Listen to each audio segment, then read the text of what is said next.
Hello, Simone.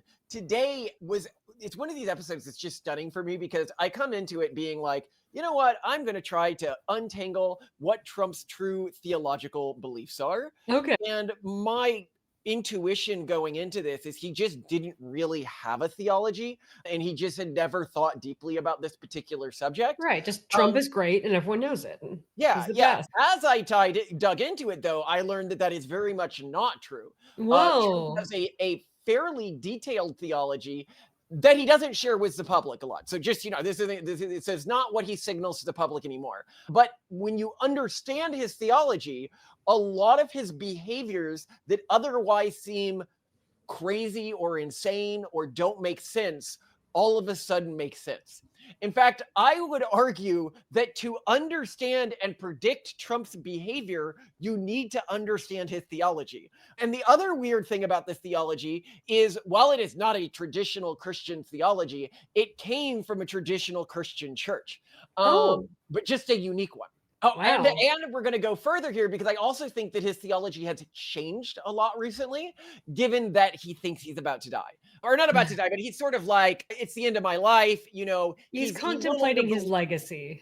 Yeah, the quote recently from him that I absolutely love is, he's talking about ending the war in the Ukraine.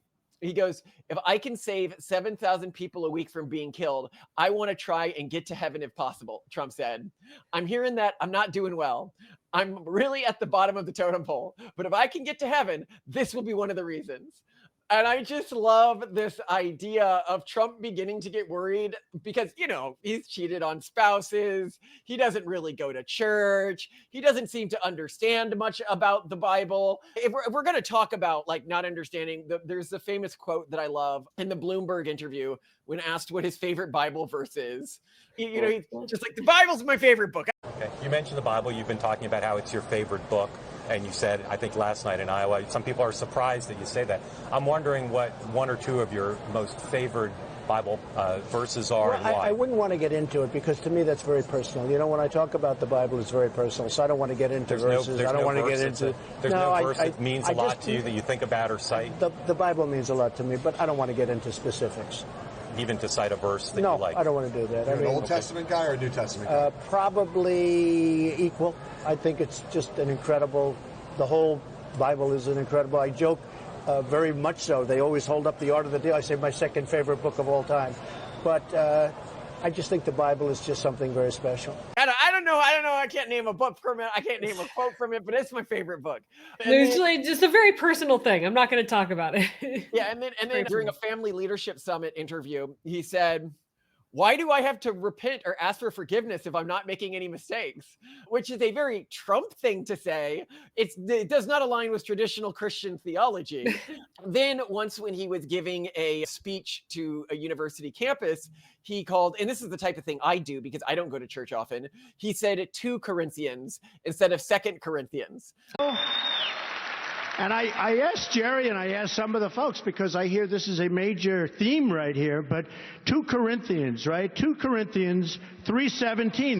Which is exactly the type of thing I do. I'd say 2 Corinthians. Totally, yeah. But I do that because I don't go to church and I'm reading from a sheet of paper. Yeah, that's more like, just spoken norms, not necessarily a sign of... No, but it indicates that he doesn't actually, and we know this from, he goes like on holidays and stuff like that. So he's aware, maybe not that high up, not that going to church more often in Christian beliefs gets you into heaven more easily. I'm just saying like he's aware that he has some vices, right? And also the way he related to Christianity historically. So he referred to the Christian sacrament of communion as drinking, quote unquote, my little wine and eating, quote unquote, my little cracker, and that it made him feel, quote unquote, feel cleansed. My little cracker. Why does he say everything 10 times better than anyone else? I know, I love it. But so then in one Christian church setting, he said, I love you, Christians. I'm not Christian. I love you. I love you, Christians. I'm not a Christian. Now, a lot of people think he meant to say, I am a Christian. I love you, Christians. I am a Christian. Although that makes less sense. I think he might not have interpreted himself as a full Christian at this time period. So Chump, born Presbyterian, His parents were Methodists before this. But when he was young, the family shifted to a new church. This was in the 1970s, and it was called the Marble Collegiate Church in Manhattan, a Reformed church run by a guy named Norman Vincent Peale. Okay? Okay. Now, you might be like, what's so special about a church run by a guy named Norman Vincent Peale? Yeah. Well, he invented a philosophy that you've probably heard about called the power of positive thinking. No. Blended Christianity with motivational self-help. No. Yeah, Oh, no. now no, you're no, beginning no, to no, see, no. oh, so Trump grew up going to a church that taught self-help principles of the 80s through the pulpit. Wow. Or not Wow. 80s, early 70s, when it was Yeah. really beginning to pick up. And Trump really liked this guy called Peale. He calls him a mentor of his. He praised his preaching style. We'll go into Trump's connection to him. But he went to church and drank the Kool-Aid. I mean, hello. No, I want you to listen to what Trump says about Peale in this particular tape, both to understand just how much Trump actually really enjoyed and took seriously the lessons that Peale was teaching from the pulpit, but also how Trump relates to traditional Christian concepts like asking God for forgiveness instead of going out and attempting to improve yourself on your own, which is a very self-help thing to do. Like, it reframes some of when you hear stuff and you're like, that's so sacrilegious to approach it in this way. When you hear it in the context of how Trump is thinking about it, you're like, oh, he's not thinking about it in a traditional religious context. He's thinking about it in terms of how do I improve myself through these self-help principles I learned at church context. I love my church. And Norman Vincent Peale, the great Norman Vincent Peale, was my pastor. The power of positive thinking. Everybody's heard of Norman, and I love my church. He was so great.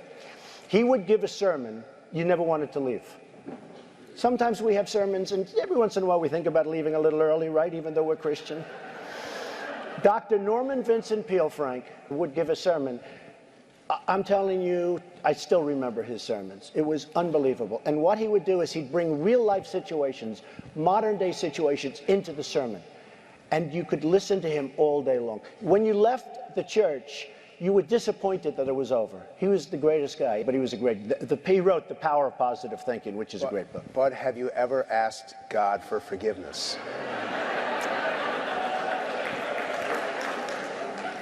I'm not sure I have. I just go and try and do a better job from there. I don't think so. I think if I do something wrong, I think I just try and make it right. I don't bring God into that picture. I don't. Now, when I take, when we go in church and when I drink my little wine, which is about the only wine I drink, and have my little cracker, I guess that's a form of asking for forgiveness. And I do that as often as possible because I feel cleansed, okay? But, to me, that's important. I do that. But in terms of officially, I could say absolutely, and everybody, I don't think in terms of that. I think in terms of let's go on and let's make... And I would point here that Trump knows that what he's supposed to say to appease a Christian audience is, yes, I have. You see, he says, like, I could say yes, and in this conversation, in any controversy that come out of this. See, I could say absolutely, and everybody... But I'm trying to be as honest as possible about how I relate to God in this moment. Peale was influenced by a guy called Ernest Holmes, founder of the Science of the Mind, a new thought movement, whom Peale regarded as a spiritual mentor. The influence began in the 1920s when Peale studied Holmes' works, adopting ideas like fearless living and shifting focus away from self-doubt through thought affirmations of God's presence. Overall, his beliefs blended Orthodox Christian elements with new thought philosophy, prioritizing personal empowerment through faith over transcendent doctrines like salvation solely through Jesus Christ, which some critics argued or diluted Christian tenets. Peale's teachings, which Trump encountered through family attendance at the church, emphasized avoiding negative thoughts, picturing success, and believing one's abilities as a pathway to achievement, often framed with a quasi-religious tone of self-sufficiency and prosperity as God's will. Trump's version amplified into a worldview where relentless positivity, denial of setbacks, and self-belief override external realities, sometimes veering into what critics called magical thinkings. And so another description of what Peale taught, just Peale was out the Trump framing here, was positive affirmations and visualizations of God's health. Essentially, it was a form of Christianity dedicated to a form of like wishy thinking, as we call it, like that book, The Secret, right? Like if you believe something enough, that thing will you'll manifest it. Yeah, you'll manifest it. But it was structured a little differently in a way that I think is actually more emotionally helpful, which is, you don't believe in some sort of external goal enough. It's that if you believe in yourself's ability to achieve that goal enough, it will manifest. And so it wasn't like traditional manifestation, but it was definitely related to that. But you also needed to believe that you were not capable. Like any failure that you have, you reframe as a success in some way. And all of this is combined with repeated affirmation. And so where do we get evidence that this is sort of what influenced Trump's actual religion, right? So basically I'm saying Trump's religion, like his true religion, if you boil down what he really believed, I think before these last few years when all of a sudden he's surrounded by Christians and not like New York socialites, was self-help. That was his religion. And an extremist form of self-help focused on self-belief. So in 2000 Psychological Today interview, Trump stated, quote, "What helped is I refused to give in to the negative circumstances and never lost faith in myself." Note here that he sort of transformed this belief from a faith in Christ or God to a faith in himself. "I didn't believe I was finished even when the newspapers were saying so." He added that a firm believer in the power of being positive. And this mirrors something that Peale said, which was never thinking of failing and avoiding fear thoughts, framing self-faith as a metaphysical force for overcoming adversity. In The Art of the Deal, that came out in 1987, Trump writes about envisioning grand successes before they happen, such as mentally mapping out deals and properties. He expands on this in the Think Big, Kick, I'm going to change it to but here because I'm not going to curse on a show kids might be watching, saying, if you're going to be thinking, you may as well think big, and advising readers to see yourself as victorious, a direct nod to Peale's techniques of, quote, formulating a mental picture of success and holding onto it tenaciously, end quote. This implies a metaphysical belief that focused thoughts attract results, akin to New Thought's law of attraction. In Trump, Never Give Up, How I Turn My Biggest Challenges into Successes, Trump recounts turning financial lows like his 1990s debt crisis into wins by maintaining positivity. Quote, "You will be attacked for trying to change anything," end quote, but quote unquote, never give up. He ties this to Peale's influence, emphasizing self-confidence and refusing negativity are key to manifesting success, even when the facts suggest failure. In the book How to Get Rich, 2004, where he discusses initiative, staccato thinking styles and references figures like Carl Jung for psychological depth, but pivots to practical positivity. Quote, "Believe in yourself, exclamation mark, have faith in your abilities, exclamation mark," echoing Peale verbatim. He recommended self-help books aligning with this, such as Peale's work and others on strategic thinking, revealing a curated worldview of mind-powered success. And then if you think about weird behaviors he has, like his habit of plastering his name all over his projects, like Trump Tower, casinos, everything like that. This stems from one of Peale's teachings, quote, "Raise one's estimate of ability by 10%, end quote, and desecrate obstacles." During his 1990s bankrupts, he avoided admitting failure, instead reframing them as strategic moves, declaring he, quote, unquote, never lost faith in himself. Wow, this explains so much. A great example of something that can seem really confusing until you understand that as a kid, when he was in religious services, he learned that to be a good Christian, you're supposed to not admit mistakes, was him never mentioning anything about the Covfefe tweet, never saying, oh, I was just sleep deprived and I just tweeted out something random, but pretending it was some sort of like 4D chess move. And it ended up, I think, paying off for him in the eyes of his fans. In terms of magical thinking in politics, yeah, it does. For me, like the moment I heard this, I was like, oh my God, Trump is actually a deeply religious person. And it was a form of Christianity that was actually taught to him in a church. Well, and it makes him seem less, it doesn't sound great to say this, but it makes him seem less sociopathic. Like he wasn't doing this just because he was like, well, I'm just the best and I believe in myself. He was taught this from a very young age. Church, and that this is a godly way to live life. This is the pious way to live life. This wasn't just him like sociopathically and pathologically believing in himself. It was him adhering to the faith he was presented with in childhood. Yeah, and it was a form of Christianity taught to him. It was in a local church that branded itself as a Reformed church. Yeah. Now, many people may be like, a church that teaches you to believe in yourself more than you believe in Christ, and all of that. They may be like, that's not like actual Christianity. Okay, but it's what Trump was taught was Christianity as he was growing up from a church. Yeah. And I find this really fascinating, and it explains bizarre behaviors like putting his name in giant letters on everything. Yeah. And if you look in politics, you also see this manifesting power, like him sort of believing in this in the way he talks, such as calling the 2016 popular vote loss in the 2020 election results as moral victories.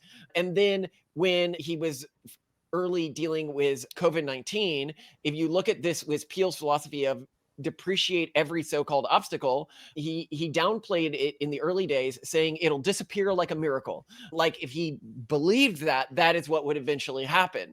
And this is something that is commonly believed when you go into this branch of metaphysics. If you look at personal alliances and public endorses, Trump has publicly praised Peale as the greatest guy and as his pastor, officiating his first wedding and showing lifelong integration. His family ties, Father Fred's friendship with Peale, reinforces shaping metaphysics where self-belief equates to divine favor. Basically, to him, believing in yourself is how you affirm your belief in God. And this belief system feels very intuitive to me because both of my parents were into this to an extent when I was growing up. And I remember being taught some of these ideas, like you just believe in yourself enough, things will work out for you. Like, right. Like your mom being like, make more money. And you're like, it doesn't exactly work like that. And she's like, just go and tell them to give you more pay. Like, she'd also always scold me if I ever said something negative about myself. Oh yeah. Like if you say negative things about yourself, then those things will manifest in your life. Right. She was weird about that. Yeah. And so I grew up, it's another reason I probably don't see this as particularly crazy, because my parents said this sort of stuff all the time. This was a philosophy that was really big for people growing up in the 70s and 80s. And so I think a lot of our fans who grew up during that period are like, oh yeah, I remember this was like a cool avant-garde intellectual philosophy during that period. Right. Like Oprah was really into a version of this. Remember that sounds about right. Yeah. The Secret, she was a big promoter of that. But I think The Secret is a more toxic version of this. I actually think that there are some psychological benefits to Trump's way of interacting with this.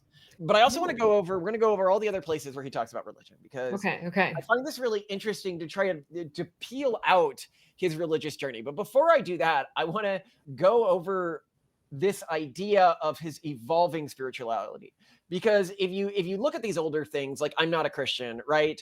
I don't think he fully identified as Christian. And why would he? Like he was a New York socialite, living in New York socialite. The parts of the lesson that he took apart the most were the psychobabble stuff, and the stuff that he didn't take on board was the Christian stuff, maybe because it just wasn't taught that much. Well, and I don't think it was pervasive. Like the kind of Christianity that was big in the 90s, for example, was very different from the type of Christianity today. And it was not in like New York urban culture, really. Yeah. So I do believe, though, that he went back to Christianity at one point. I think maybe originally, like people know, we originally converted to our form of Christianity because we thought it was what was best for our kids, not because of a belief that it was true.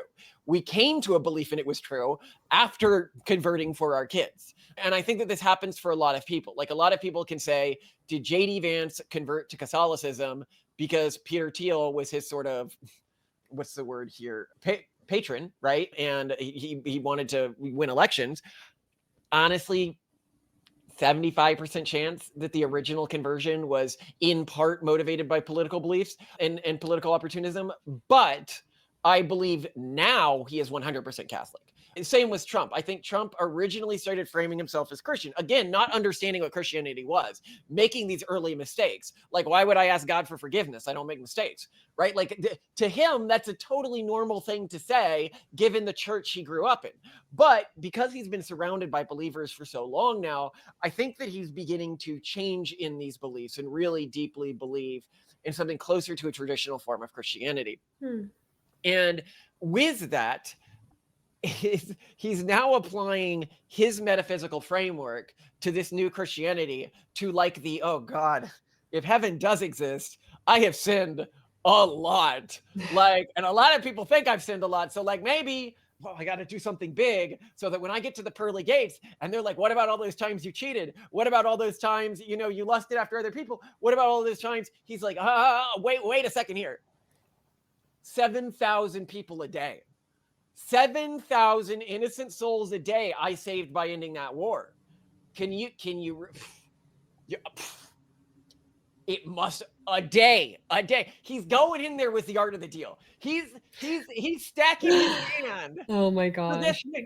I almost promise you, like, he sees in his head, that's the way heaven works in his brain, is he gets up there and he's like, okay, I'm stacking the deck in my favor. I'm going to do all these, working all these good deeds right before the end here. And I'm okay with that, right? Like, this is a way to view it. It's not different from like indulgences in early Catholicism, right? Right. There are. Well, I mean, it's even better because he's actually doing the thing. I mean, indulgences was just getting people to pray for you. It wasn't materially he's doing not like good deeds yourself. So it's even better. Yeah.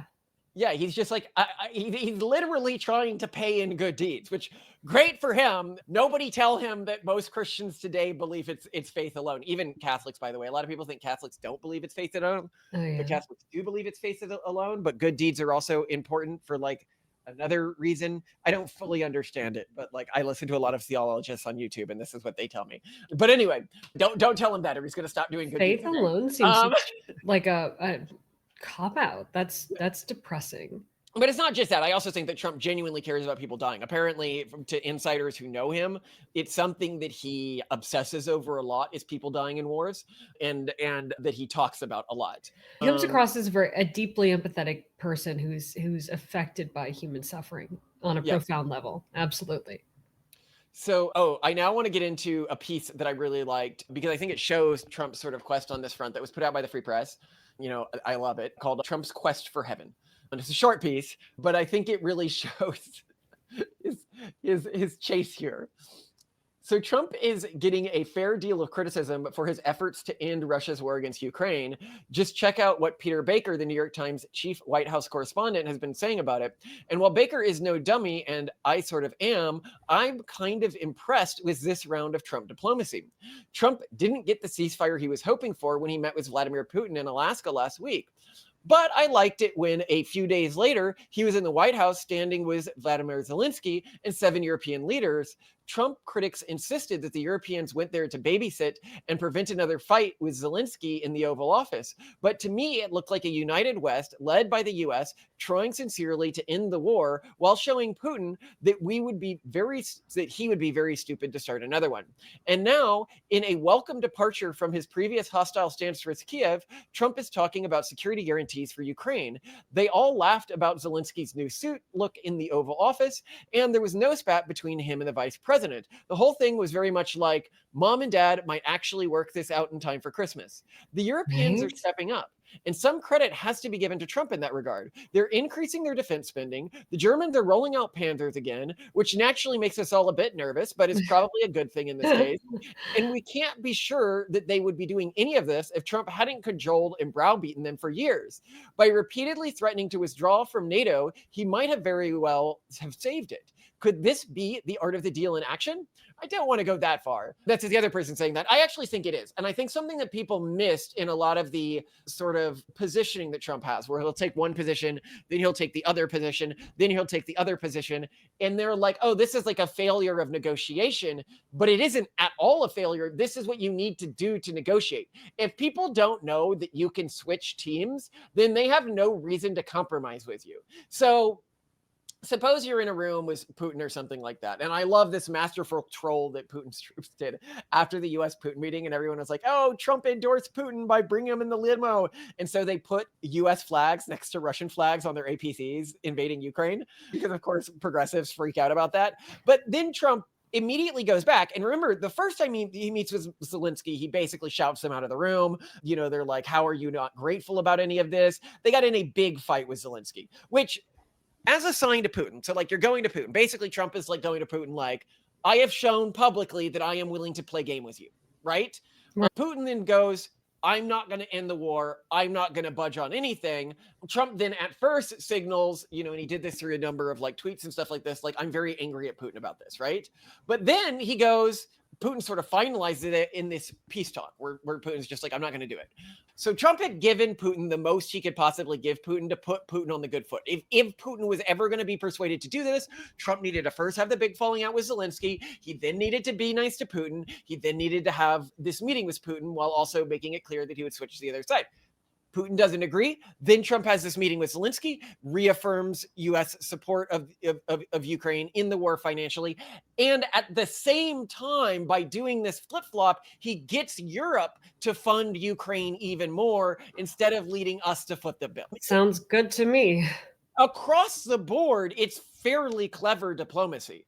And a lot of people just fail to see it because I guess they expect politicians to just always have one perspective, which I get, right? Like they're used to that, but you can't make a deal if you always have one perspective, because then it's always just a compromised version of that perspective. You can't go from one party to the other party and be like, well, if I can't make a deal with you, then I'll make a deal with them. And then to continue to the speech, because this is where he added the thing about Trump bartering, you know, being like those 7,000 people. Trump seems to really genuinely want to end this war. Really, who knows what goes on in Trump's head, but he's gotten good at his peace brokering thing. Earlier this month, he got Armenia and Azerbaijan to stop shooting each other. In June, he helped to broker another peace deal between the Democratic Republic of the Congo and Rwanda. This might be small potatoes compared to Russia-Ukraine, but let's also remember that his bombing of Iran's major nuclear enrichment sites ended the 12-day war between Tehran and Israel. He might not be terrible at this, ! And I agree with that. I mean, I think a lot of people were like, why is the U.S. getting involved in this particular bombing? But we know Israel wasn't going to stop the bombing until they felt that they had de-armed Tehran in terms of its nuclear projects. The U.S. basically is like, hey, we'll come in, we'll do this one big, you know, bunker buster bomb thing, or a few big bunker buster bombs, but on the condition you stop bombing immediately after. And they stop bombing after, and then keep in mind, Tehran keeps bombing them for a while after that. And so it took a while to negotiate this, but they got it handled, right? Like that war could have really escalated. And it was Trump's intervention that all of the Democrats criticized him for that gave Israel the peace of mind to stop the conflict. And people can say, why doesn't he end the war in Gaza? And it's like, well, that is a much more existential crisis for Israel, and I don't really see how that gets resolved in any way that people want to talk about. But I think that Trump has shrewdly not overly tried to engage there. I don't think that there's much we can do to Israel to get them to end that conflict. That's not just going to drive a wedge between our relationship without achieving the said goals. And the more you drive a wedge between that relationship, the more Israel just no longer has any leash at all to do whatever it wants, which I think a lot of these European powers don't worry or don't really grok. Like if you've already said, I just won't engage with you at all, I won't give you, you know, any funding, I won't connect with you in any way, why would they listen to what you're pushing? And no amount of cutting things is going to cause Israel to cave on an issue that's so existential for them. Right. And I note here, I also think that Trump, as in his last administration, did a good job at ending wars. It just seems to be something that he's exceptionally good at and fairly dedicated to. Like he sees this as one of his jobs. Trump's an old man. He's presumably thinking about his legacy. Some have speculated that he wants a Nobel Prize, which I'm sure is also true. But also, I'd safely wager that is never going to happen. He probably also wants an Oscar, Tony, and any other trophy he can get his hands on. But he'll call up Fox and Friends on Tuesday to announce a different motive behind his diplomacy, and that's getting into heaven. But I think, and this is where, this is where they had the 7,000 people line. If I can save 7,000 people a week from getting killed, I want to try that and get into heaven if possible, Trump said. I'm hearing that I'm not doing well. I'm really at the bottom of the totem pole. But if I can get into heaven, this will be one of the reasons. I love it. And then the person writing the article goes on to say, for a second there, Trump sounded like an old school Catholic, which he very much is not, having been raised a Presbyterian. And it's the first time I can remember this president musing about the afterlife. I respect how Trump never pretended to be an evangelical, despite the tremendous weight in GOP primaries when he first ran for president. Who can forget when he said he'd never in his life asked God for forgiveness? He's a sinner and a somewhat proud one. Trump's religious foundation, such as it is, was largely formed under the guidance of Protestant preacher turned self-help guru Norman Vincent Peale, best known for the book The Power of Positive Thinking. Peale even officiated Trump's first wedding. But while Trump certainly took confidence-building aspects of Peale's thinking seriously, one of Peale's most famous pearls of self-helpitude, quote, make a true estimate of your ability, then raise it 10%, end quote. This president has never appeared partial to the whole Jesus thing. I'm not naive enough to say that perhaps Trump is changing or growing before our eyes. As of now, as far as I'm concerned, he's the same vain old jerk he's always been. Then again, perhaps this is a guy who, facing the end of his political career in just a few short years, is reckoning a bit with his mortality and deepening ever so slightly. And if he's motivated to end wars by the prospect of seeing those pearly gates on which he presumably will install a gold mailbox, it's a good trade to me. Actually, that's actually a good point. I wonder if in Trump's mind the pearly gates are gold and not pearl. I'm sure they are when he pictures them. It's gold and the angel is at a gold podium. Well, actually, I think in so many cartoons, they are just drawn as being gold. It's more visually appealing. Okay. Well, if I just Google image search pearly gates. Yeah, they often look pretty freaking gold. Yeah. Do you think it has a big T on it that opens up? Yeah. Just put his name on it. Donald Trump. Donald. I would love that. Did they do a South Park about that? I feel like people would absolutely freak out about the idea of like Trump buying heaven and like branding it all Trump themed, and that sounds like a South Park episode to me. Well, in the first one of the new season, they did, or second one, they went to heaven to get the Mexicans or whatever. To arrest the Mexicans, like shooting them all. to deport them all. Yeah, that was great. Yeah, but yeah, so. This to me is a really interesting thing to think about. One, that people who were earlier, you can tell from this guy's writing, he's a Trump skeptic, but he's like in this one area, Trump seems to be fairly dedicated to win the battles he can win and to not attempt the battles he can't win and to engage in areas where there's conflict where even the US isn't involved. I do, and people can be like, well, are you suggesting that Trump was lying when he first said he was a Christian and that it took a while for him to yeah, probably. I mean, we know that Trump has lied about things before. I don't think that there's like some Republican faction that thinks that Trump is not a person who would lie to get a deal in his favor, right? But I also think that now, so close to the end of his life, he is genuinely motivated both by the compassion he has for other people, but by beginning to re-engage metaphysically while keeping in mind his metaphysical roots. So what do you get here, Simone? So there's variation, but the most commonly cited by the White House and the Trump administration are the Nagorno-Karabakh conflict. This is between Armenia and Azerbaijan. He helped broker a peace agreement in August 2025. So actually just now, that ended decades of violence. There's the Democratic Republic of Congo in Rwanda. So in June of 2025, the DRC and Rwanda signed a peace agreement that was brokered at the White House. That one was really bad. That one had a genocide as a component of it. Yeah, and the whole peace agreement was aimed at ending the cross-border violence and a major humanitarian crisis. So that's pretty cool. I mean, I guess, TBD, because it was just June, how that goes. Then 3 is Serbia and Kosovo. Trump claims credit for facilitating peace talks and normalization between Serbia and Kosovo, which have been in conflict since the breakup of Yugoslavia. And then Egypt and Ethiopia, the Grand Ethiopian Renaissance Dam dispute, which I've never heard of. I've read a lot on this. It's really bad. It was almost certainly that's not gonna lead to a war now. There were tensions between Egypt and Ethiopia over the Nile Dam, which had raised the risk of armed escalation. Okay, so there's a dam on the Nile. Yeah, so it almost certainly would have caused a war. So Ethiopia is upstream of Egypt on the Nile, right? Yeah. Nile, big river, right? Big, if you important. put a dam in the Nile, you can have most of the power needs of the entire country of Ethiopia met. But now Egypt loses fresh water. Egypt's entire civilization is built on the Nile. If you look at where people live in Egypt, it's all right around the Nile, and they don't even have enough fresh water as it is in Egypt for their existing crops and infrastructure needs. Yeah. So it's an existential issue for both countries. For Ethiopia, it's free power for a huge chunk of their country. For Egypt, it is an end to their ability to live. You can see why both countries would go for it. Okay, yeah, I totally get that now. That is totally fair. And then India and Pakistan. The White House includes Trump's diplomatic involvement to de-escalate border tensions between India and Pakistan, particularly over Kashmir. No formal peace treaty was signed, but violence reportedly subsided after U.S.-led negotiations.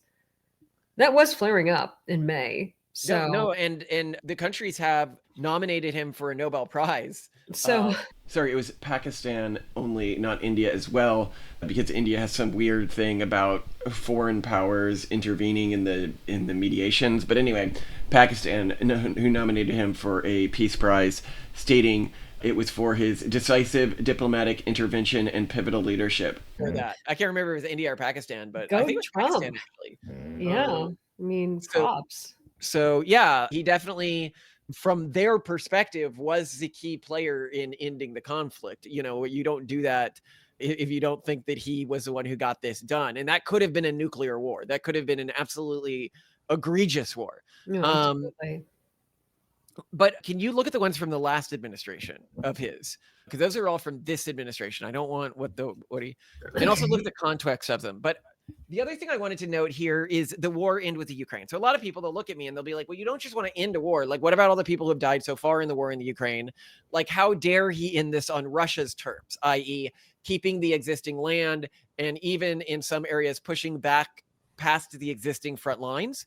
I actually think the deal that he was trying to get from Russia of keeping the existing land and pushing past the front lines in a few areas was an extremely good deal from the Ukrainian perspective, especially if Ukraine could loop in UN membership to it.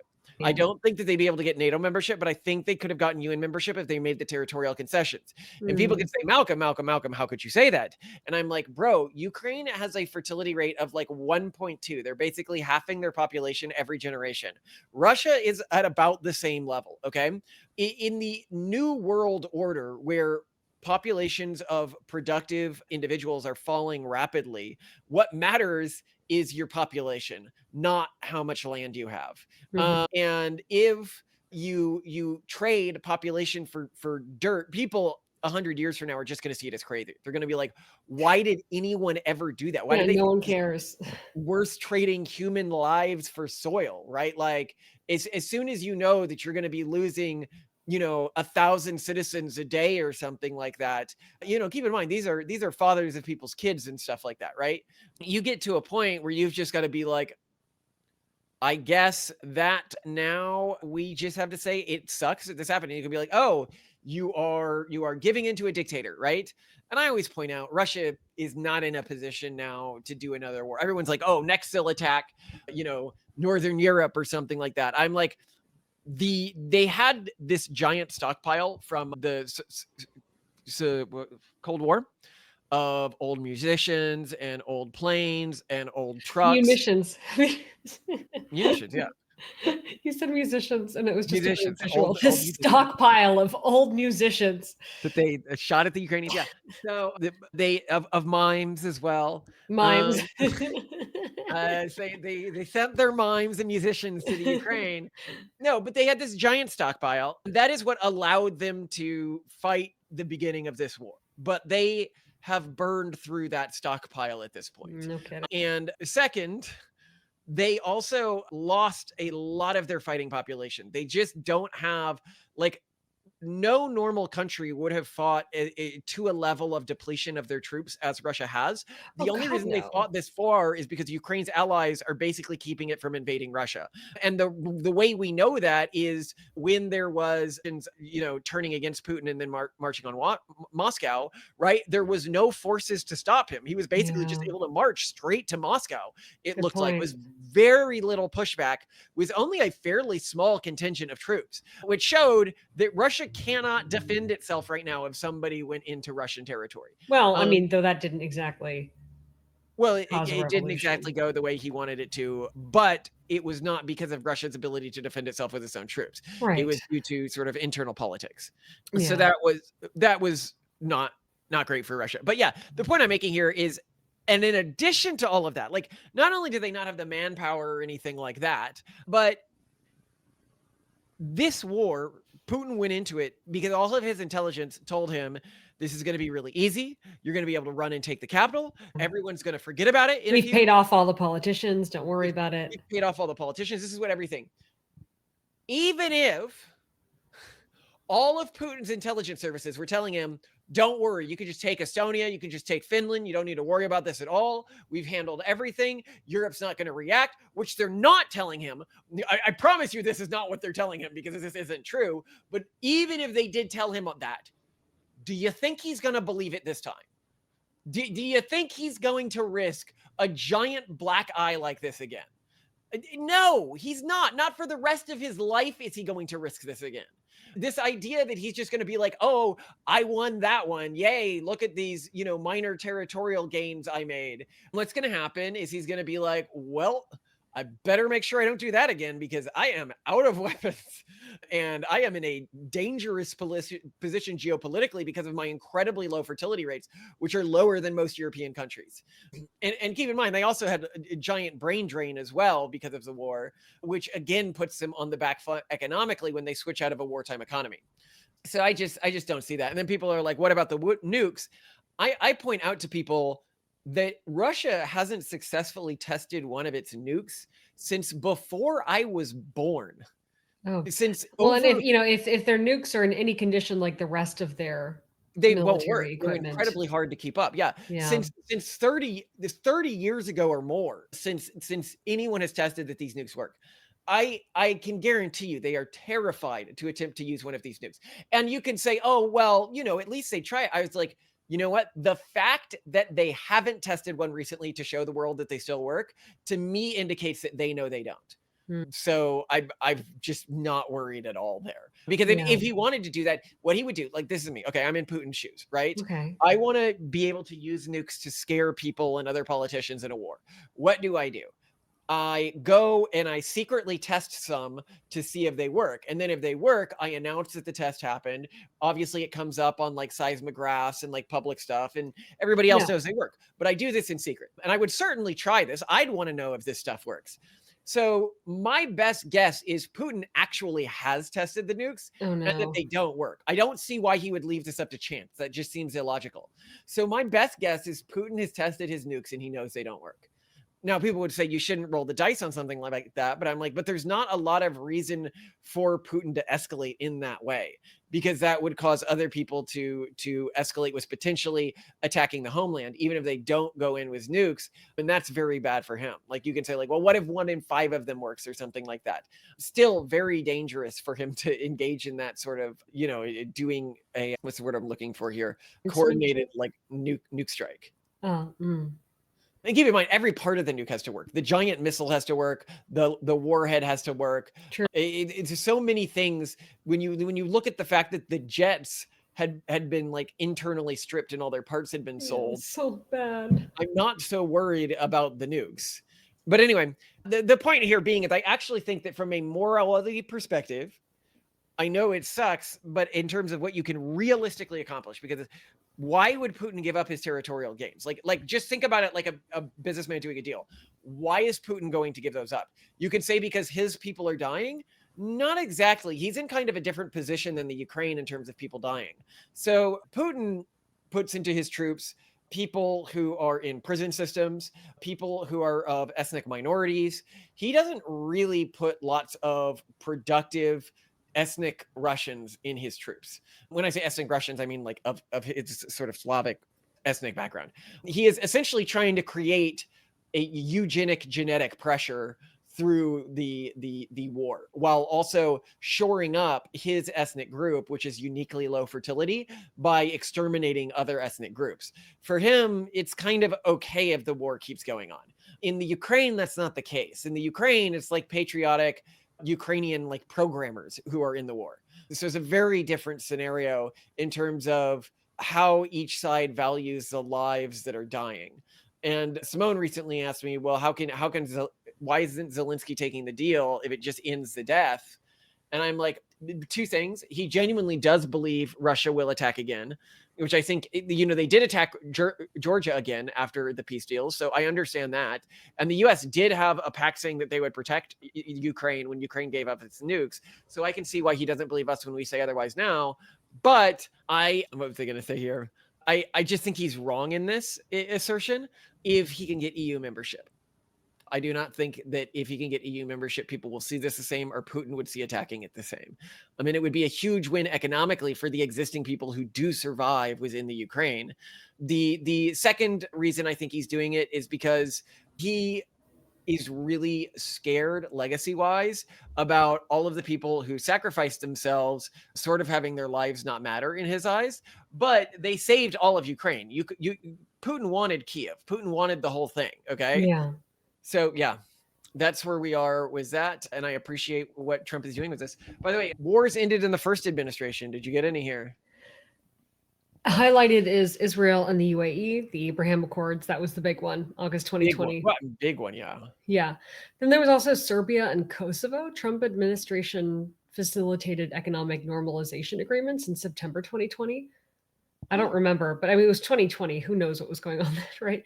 Yeah. And then also in February of 2020, so before the pandemic really hit, there was a Taliban peace deal in Afghanistan where the Trump administration signed a conditional peace agreement within the Taliban, setting a timeline for the withdrawal of U.S. troops in Afghanistan. I mean, that didn't exactly play out, yeah, end well, but they tried. So, I mean, well, it ended well as long as Trump was in office. Yeah, they were on their way. There was theoretically a path, and then Biden was like, yoink. Just all right. Have a spectacular day, Simone. Does this change your view of Trump? Totally. No, this explains it. It really humanizes him more. It makes him seem more moral and less like selfish and delusional. It's very interesting. So thank you for digging deeper here, because who knew, right? I just thought the punchline was, that great exchange with Trump being asked what his favorite Bible passages were, and him just being like, I don't know, that's highly personal. I don't talk about it. I don't talk. The one that says you're the best if you believe you're the best. Yeah, that one. Love you. Love you too.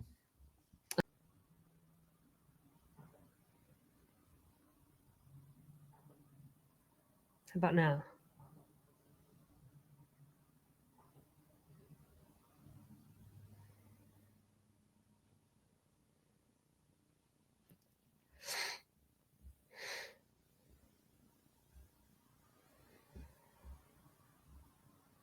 All right, how am I coming through?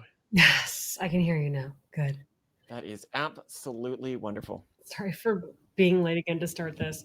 I'm like, okay, everything's set. I'm all good to go. Just going to quickly change Indy's diaper before her nap. But of course, it's diarrhea. And of course, it's blowout. And of course, the moment that I open up her diaper, she shoves her shirt down into it. And then she takes her other hand and she grabs down into it. And I don't do I need to hog tie her just to change her diaper now? Like, what am I supposed to? He hates you. That's why. the cleanup, She just loves tormenting you. all of her children do. Oh my gosh, last night. Does it Oh sink? my God. Does it float? I love that you After heard a that night. and you knew there was a major issue going on. I spent the night telling Titan and Torsten it's not okay to play with water unless these very specific contexts are in place. Like, it's okay to use the toilet and wash your hands and brush your teeth and play with water toys at water time. We don't play with water in the house. What's the first thing they do when they go to bed? Go to the sink, fill up a bucket, bring it over the bed. Oh my God. I love that you could hear them through the floor. Just a little. Thank goodness our house is so old. You can just hear Right? everything everywhere. So comments today. Some were good, I guess. Yeah, no, it's so funny how like videos that like the YouTube algorithm loves or hates, it doesn't predict whether people will love it or hate it on X or on Substack or elsewhere. I really don't know what to expect anymore. But yeah, I think a lot of people pointed out that also like economic growth and prospects was a major factor in whether a country had a baby boom. Like, it wasn't just looking forward to a bright future, because you could argue that in Soviet countries there was at least a lot of optimistic propaganda. So also, apparently Austria wasn't communist, so maybe I was right. The AI was wrong. I will dig into this more, but hopefully I get sweet vindication. So we'll see. As for AI, there's this really big bifurcation between people who like just don't get it yet, or because they personally don't see it. They just, regardless of us saying it's probably an issue of you just not personally seeing it, like they still refuse to believe that it's going to be disruptive. And then those who get it. Plenty of people say, well, yeah, but I still think that many large AI companies are in a bubble. And I don't doubt that at all. And I don't think you doubt that either. They're massively overvalued, especially because you believe, and I think that you have very good reason to believe this, that they're likely to become commoditized and undifferentiated in the end. So yeah, absolutely. There's an AI company bubble, but that doesn't mean AI is overhyped and people just trying to like lull themselves into this false sense of security that AI is not going to change everything very fundamentally is silly. There are also some people who are like, well, AI hasn't changed that much. I've only done like this, that, and the other thing with it. And they like proceed to talk about how like huge flows in their life have changed, but they're like, but I could never use it to do this aspect of my work. And it's like, well, yeah, but you just rattled off like 5 other things that you've completely outsourced to AI now. I don't know what to tell you, but like AI, I think people, they forget it's like you normalize to a new luxury. They forget how much they're using it. Oh yeah, someone's comment also was like, I mean, consider how life hasn't really changed that much since the 90s. And I'm like, what are you talking about? Yeah, I mean, I'm hoping that was a joke. There was some sarcasm between us. I hope that was sarcasm. Yeah, I hope so too, but we'll see. The person was like, AI is just a lossy algorithm. And you're like, okay, it's lossy algorithm speaking for a lossy algorithm, you know? Yeah. Very not that. Anyway, I'll get started on this one. Awesome. Okay, so what happened, Torsten? Can you explain?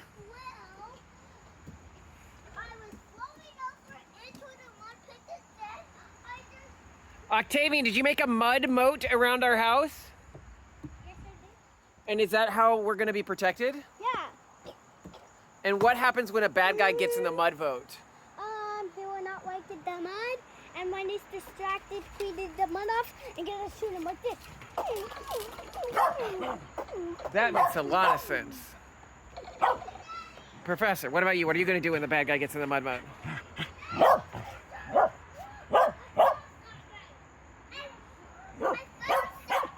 What'd you find? Well, let's find this. Oh my God, it's a crystal. Yeah. Sure. Go inside. It's dirty. Can't clean it off. Well, you can clean it off with water. By the way, Torsten, I think that's quartz. Sure.